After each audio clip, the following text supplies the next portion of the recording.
quay và vì buổi chiều ngày hôm nay, một lần nữa em xin xin được trân trọng thay mặt gia đình xin được trân trọng thông báo và trân trọng quý vị phát anh em công và toàn thể các bạn trẻ nam nữ thành viên của đây bạn trẻ biết quay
vinh dự của mình và tìm cho mình một vị trí ngồi thật là thoải mái và đẹp nhất buổi chiều ngày hôm nay để cùng dự bữa cơm thân mật với gia đình cũng như chúc mừng hạnh phúc trong năm cho đời bạn trẻ Mỹ Quay và An Nhìn buổi chiều ngày hôm nay. Vâng, xin được trân trọng kính mời quý vị nào đã có mặt trong hội trường cưới rồi thì xin được trân trọng kính mời có thể quý vị chúng ta sẽ cùng trở vào trong hội trường cưới và tìm cho mình một vị trí ngồi thật là thoải mái.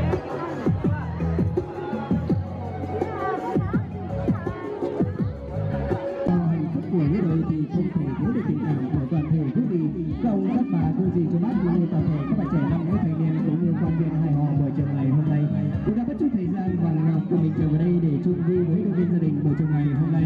Vâng, một lần nữa để đảm bảo đúng thời gian của hai bên gia đình, em xin chương trình một lần nữa xin được trân trọng thay mình thay mặt cho gia đình nhà gái xin được trân trọng kính mời các toàn thể quý vị chúng ta cùng lên chân và nhẹ bước trở lại hội trường cưới ngày hôm nay để buổi lễ vui vui chúng tổ chức đến giờ. Vâng, một lần nữa xin được trân trọng thông báo và kính mời.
Lòng đi em về với quê anh,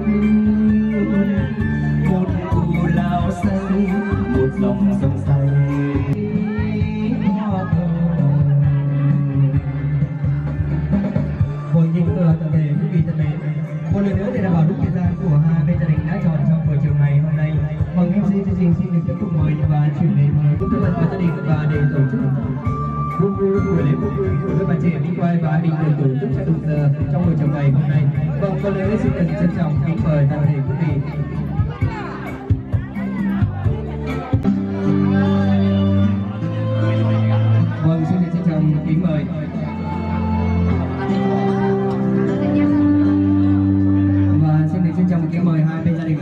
chúng ta sẽ cùng cô dâu và chú rể cùng bước lên trên sân khấu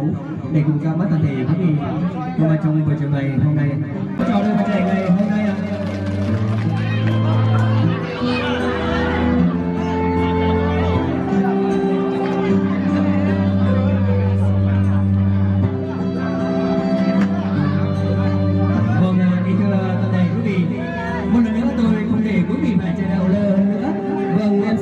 Xin được trân trọng tuyên bố buổi lễ cuộc thi thi thức của đôi bạn trẻ Mỹ Lai, Mỹ Quay, Sánh Liên cùng Amin xin phép được bắt đầu. Vâng, quý vị ở phía dưới chúng ta kính chào pháo tay thật là lớn và nồng nhiệt để cùng chúc ngày phúc tràn cho đôi bạn trẻ ngày hôm nay.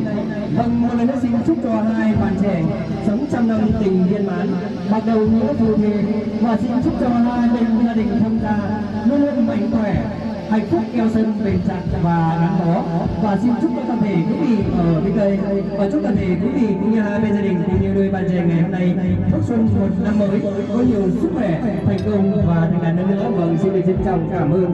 toàn thể quý vị cũng đã dành những tràng pháo tay thật là lớn và nồng nhiệt để chúc mừng hạnh phúc cho đôi bạn trẻ ngày hôm nay.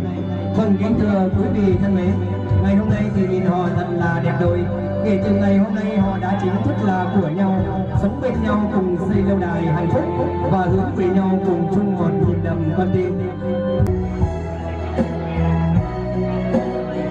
Nó như vừa sửa cho thuốc lấy tiền thảo vừa khai mùa tuổi như cô dân phát quảng thân trong ngàn như trang hồ tận hai thầy vừa gia tình dẻo như vừa gia tình lấy tiền vừa khai mùa tuổi.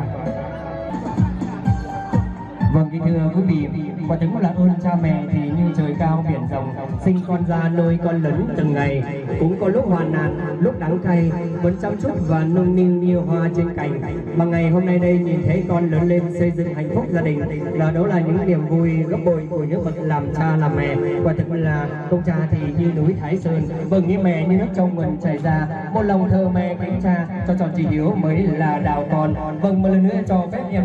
xin gửi lời chúc để đôi vợ chồng trẻ sống trăm năm tình viên mãn, bao đầu nghĩa phu thê, và xin chúc cho hai bên gia đình thông gia luôn luôn mạnh khỏe, hạnh phúc keo sơn bền chặt và gắn bó. Và xin được trân trọng cảm ơn những món quà thật là ý nghĩa nhân ngày cưới hạnh phúc trọng đại của đôi vợ chồng trẻ cũng như là những bậc làm con. Và hôm nay nhân ngày cưới thì bố mẹ cũng có một món quà để chúc phúc cho trăm năm cho đôi bạn trẻ nhân ngày cưới ngày hôm nay.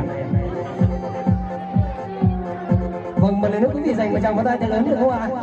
Vâng, xin được trân trọng cảm ơn những tràng pháo tay thật lớn và của quý vị. Và ngay sau đây xin được trân trọng kính mời hai bên gia đình chúng ta sẽ cùng bước xuống phía dưới và dành tình cảm chân thành nhất của mình bằng những chén rượu để cảm ơn toàn thể quý vị và cô dâu và chú rể sẽ cùng nán lại sân khấu một ít phút được không ạ?